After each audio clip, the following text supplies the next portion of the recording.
가볍게 연락 보내려고 하는데 괜찮을까? 그렇다면 지금부터는 진짜 정신 제대로 차리셔야 합니다. 이 말들 이별 후 절대 하면 안 되는 말에 속하는데요. 오늘 이별 후 절대 하면 안 되는 말이 대체 뭔지, 왜 하면 안 되는지, 제외는 어떻게 해야 하는지 요거 전부 다 알려드릴 테니까 집중해주세요. 본론 가기 전에 주경선 내담자분께서 재회 성공하셨다는 기쁜 소식이 있어요. 진심으로 축하드립니다. 여러분도 이분처럼 재회 성공하고 행복하게 지내고 싶으신 거 맞으시죠? 축하 댓글 남기고 기도 꼭 받아가셔요. 대체 절대 하면 안 되는 그 말이 그럼 뭐냐? 다음 주까지 생각해보고 알려줘. 미안해, 내가 잘못했어. 내가 진짜 잘할게. 이제 그 문제로 뭐라고 안 할게. 네가 어떻게 나한테 이래? 네가 그러고도 사람이야? 너도 똑같은 사람 만나서 좀 제대로 고생 좀 해봐. 어떻게 지내? 그때 그건 어떻게 됐어? 제발 한 번만 다시 생각해줘. 제발 다시 만나주라. 너 그때 본 그 여자, 그 남자 솔직히 마음이 있었지? 그래서 헤어지자고 한 거 맞지? 재회를 원하는 사람이 맞는지 의심스러운 멘트들도 있죠. 심지어 더 심한 경우도 있는 거 아세요? 너는 너 같은 사람 꼭 만나서 고생 직살이 해봐라. 평생 못 살았으면 좋겠다. 이러면서 저주에 저주를 하더니 다음날 갑자기 자기가 미안하다고 잘못했다면서 제발 한 번만 기회를 달라고 비는 그런 분들도 계시더라고요. 어떠신가요? 이게 말이 되는 상황인가 싶으시죠? 만약 이 말들을 보시고도 뭐가 문제인지 모르겠다는 분 설마 계실까요? 그럼 진짜 무조건 집중해 주셔야 돼요. 여러분, 이런 말은 왜 하면 안 될까요? 상담을 하다 보면 더한 경우도 정말 많은데요. 1번, 진짜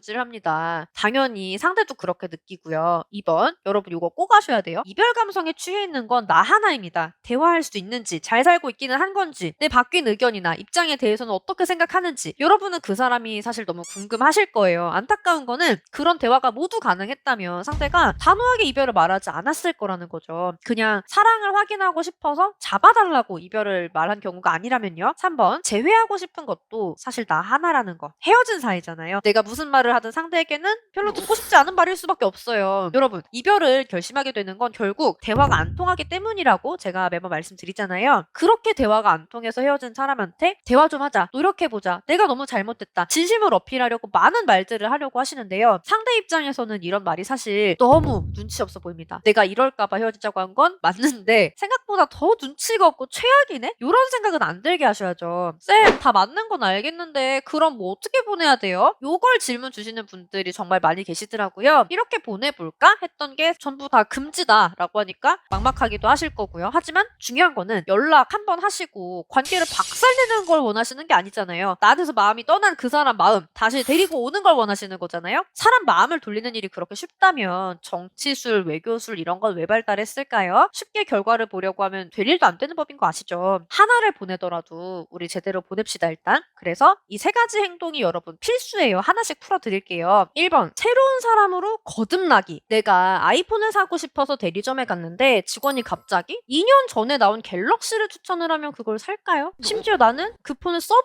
적도 있어요. 지금은 쓰고 싶지 않으니까 아이폰을 사러 온 거겠죠? 그런데 직원이 고객님 이번에 나온 갤럭시 모델이 고객님이 필요하신 그 기능도 있고 그래서 다들 아이폰 사려다가 요거 고르시거든요. 이렇게 영업을 하면요. 그럼 또 이 갤럭시로 사도 되겠는데? 라는 생각이 들지 않을까요? 연애도 마찬가지예요. 내가 바뀐 것도 없이 무작정 만나달라고 다시 생각해보라고 비는 거는요. 2년 전에 이미 써본 휴대폰을 또 사라고 우기는 거랑 똑같아요. 두 번째, 철저한 거절 대응 준비. 이런 말들 너무나 당연히 거절이 나온다 말씀드렸어요. 네가 미안할 게 뭐 있어. 그냥 우리가 안 맞았던 건데 이제 이런 연락도 안 하면 좋겠다. 그렇다고 여러분이 어버버하기만 하면 당연히 재회는 안 되겠죠. 그래서 이런 거절에 미리 대응할 말들을 준비를 하셔야 된다는 거예요. 거절이 나온 상황에서도 여러분이 그 사람 마음을 이끌어내 줄 수 있어야지 그래야 재회가 되는 거예요. 어려운 부분은 요 영상 참고를 해주시고요. 세 번째, 자기 중심적 화법을 고치기. 이별 상황, 대화가 어려운 이유는 사실 단 하나입니다. 상대가 내 말을 기꺼이 들으려고 하질 않으니까, 철벽을 치니까. 그런 상대의 차갑고 단호한 태도를 뚫고 들어가서 마음에 꽂히는 말 하는 화법이 따로 있어요. 그리고 우리가 평소 사용하는 나어, 즉 나를 중심으로 말하는 화법은 그 화법이랑은 정반대죠. 예를 들어 슬프다. 누가 슬픈 거예요? 내가 슬픈 거죠? 미안해. 누가 미안한 거예요? 내가 미안한 거죠? 잘못했어. 앞으로 잘할게. 누가 잘못했고 누가 잘하겠다는 거예요? 이것도 다 나죠. 내 이야기 안 듣고 싶어서 이별을 선택한 사람한테 요 말이 제대로 된 대화로 들릴 수 있을까요? 네가 미안할 필요 없고 앞으로 잘할 거 다음 사람 사람한테는 잘해라. 이런 거절이 그래서 나오는 거예요, 여러분. 재회화법 너 유명하잖아요? 너는 너의 입장에서 그 사람의 입장을 읽어주는 언어이고 지금 보신 것처럼 나의 입장에서 내 할 말을 하는 화법을 나어라고 해요, 여러분. 사실 상대가 내 말을 기꺼이 들어주고자 하는 상황에서는